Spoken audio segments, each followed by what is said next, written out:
អស់គ្នាថ្ងៃនេះខ្ញុំមកធ្វើវីដេអូរបៀបចងខ្សែ trace ជាមួយនឹង spool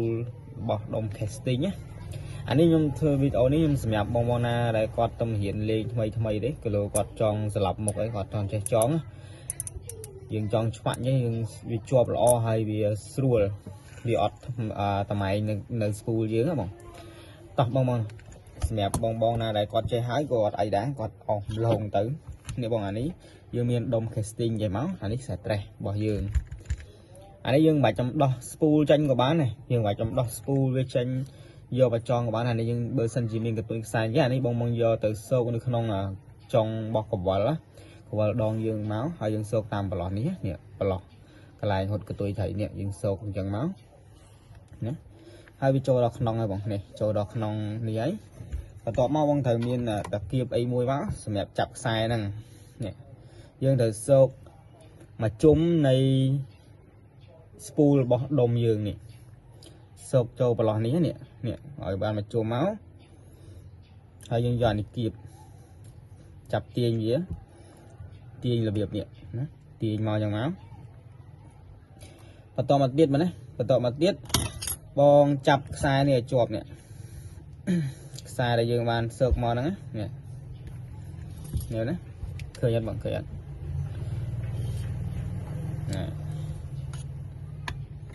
អញ្ចឹងមកដាក់លើនេះខ្ពស់ស្រួលនេះឲ្យចេញជាអញ្ចឹងបងណាបាច់ជំរុំមកជុំពីរជុំអីក៏បានដែរតែប៉ុណ្ណេះមកក៏វាជាប់ដែរអញ្ចឹងបងចាប់កន្លែងនេះជាប់ហើយបងយកកន្ទុយខ្សែហាងខ្លីពាត់វាមកជុំvậyណាពាត់វាមកជុំអញ្ចឹងមកណានេះពាត់ឲ្យចេញជាវងមូលហើយបងរុំណារុំខ្សែនេះកន្ទុយខ្សែនេះចូលប្រឡោះដែលបងបានពាត់ជាវងហ្នឹងរុំ3 4 5ជុំក៏បានដែរតាមចិត្តបងទេ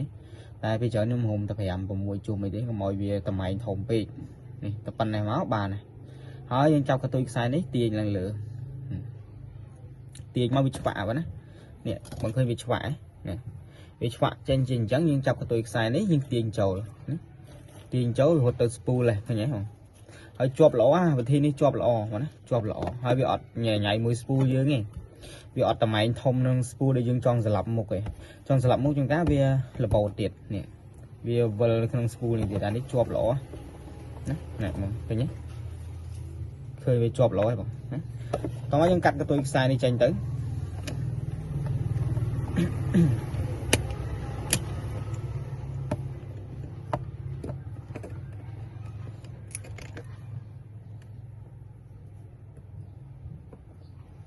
ខ្សែ trace រឿងមាំតិច